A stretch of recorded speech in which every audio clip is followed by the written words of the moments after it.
We steal the waves in the air and we never give them back. We are. We are. We are.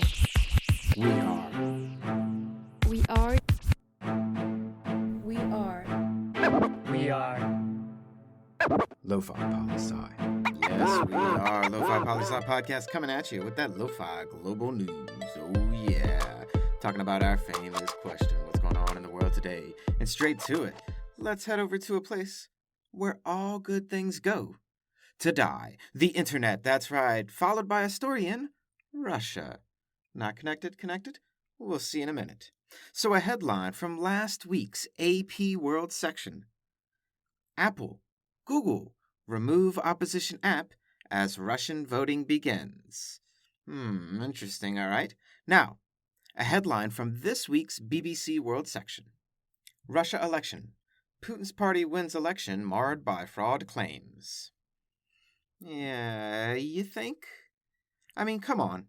Who ever really thought President Vladimir, I'm going to suck your blood, Putin, would let anyone else besides his United Russia party win?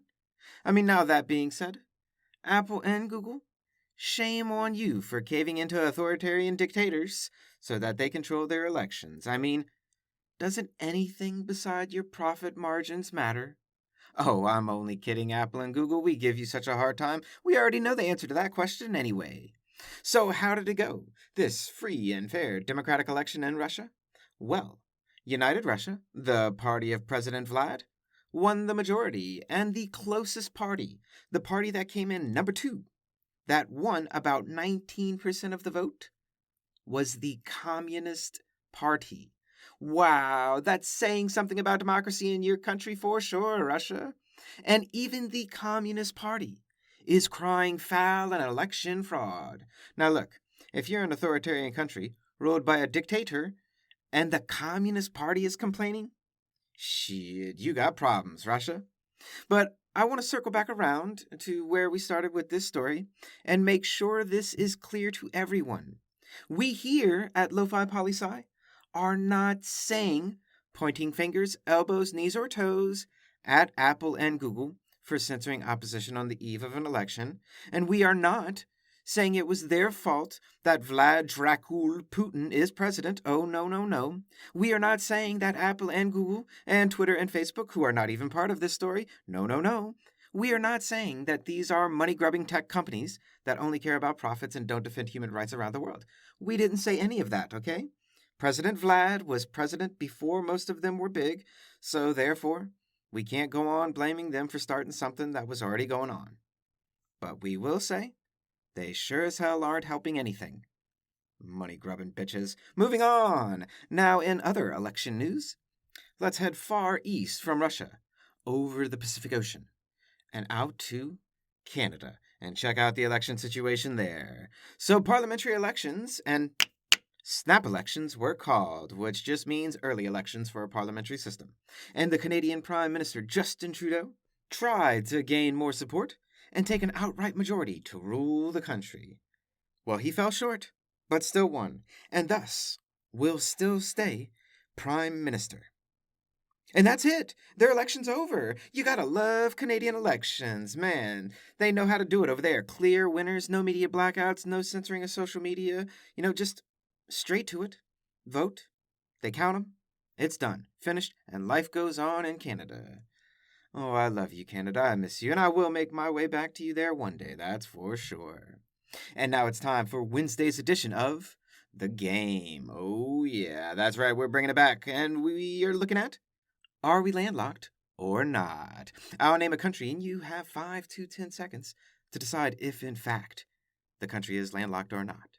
And by landlocked, what do we mean? We mean, is the country completely surrounded by land, or do they have access to waters, oceans, and lakes, for instance?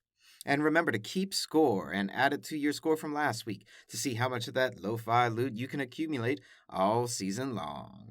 Now to it, and continuing our European edition from last week. Number 1, the Czech Republic. Are we landlocked or not? 5 seconds. And 5, 4, 3, 2, 1.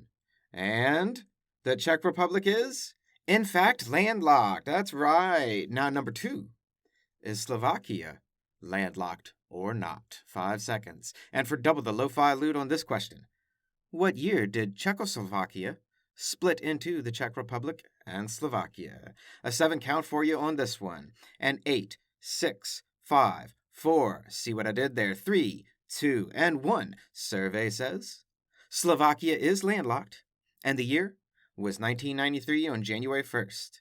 Now you know. Now to number 3, Poland. Are we landlocked or not?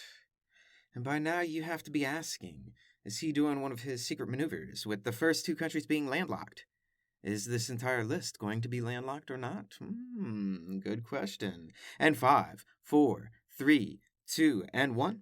Survey says Poland is not landlocked. Oh no. Number 4, Belarus. Are we landlocked or not? And I bet you were asking yourself, where's he going to go? Is he going north? Is he going south? Is he going central into Europe? Well, we're going north for now, but we'll get back central and south as we make our way around. And 3, 2, 1. Belarus is landlocked and also has a dictator for a president, a friend of old President Vlad, if you could have guessed it. And our last one, number 5, Lithuania. Is it landlocked or not? And 5, 4, 3, 2, and 1. Lithuania is not landlocked. All right. Write in and let us know if you went 5 for 5 today and if you picked up that bonus loot question.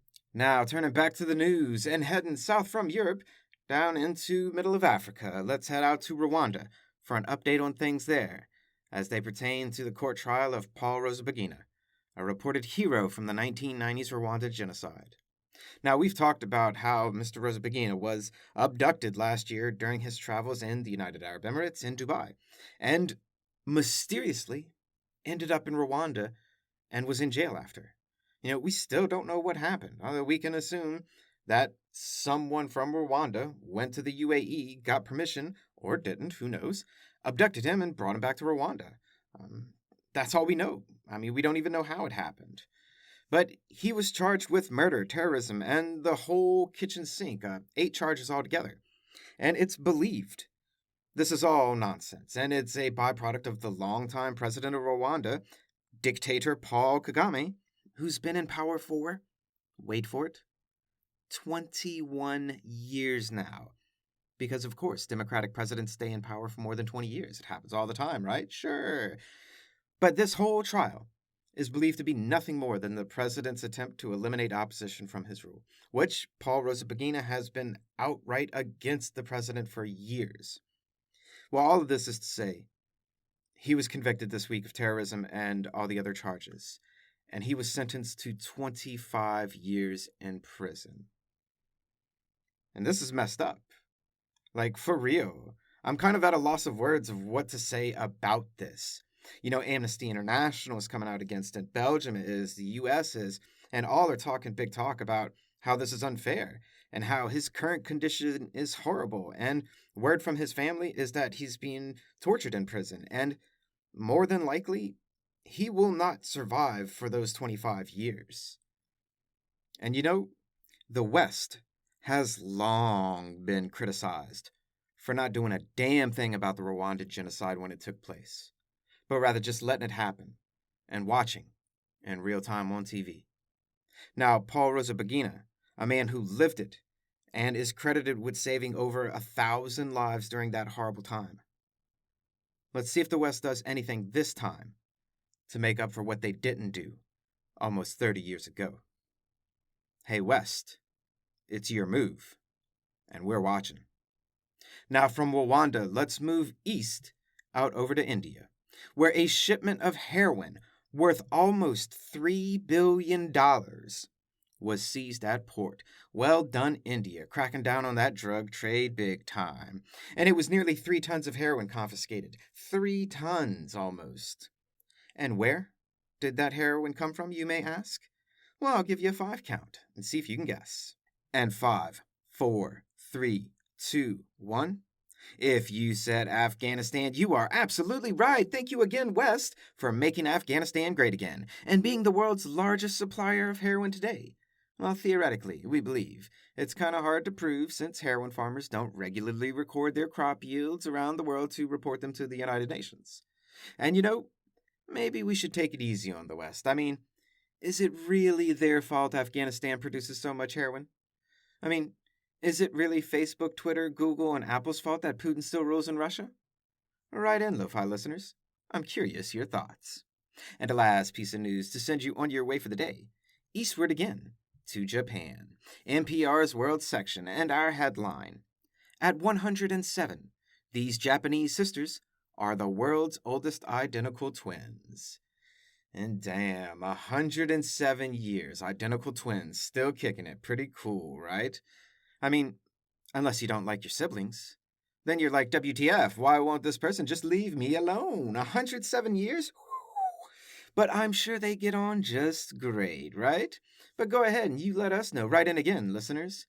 Could you tolerate your siblings for 107 years? And if you're an only child, then just write in.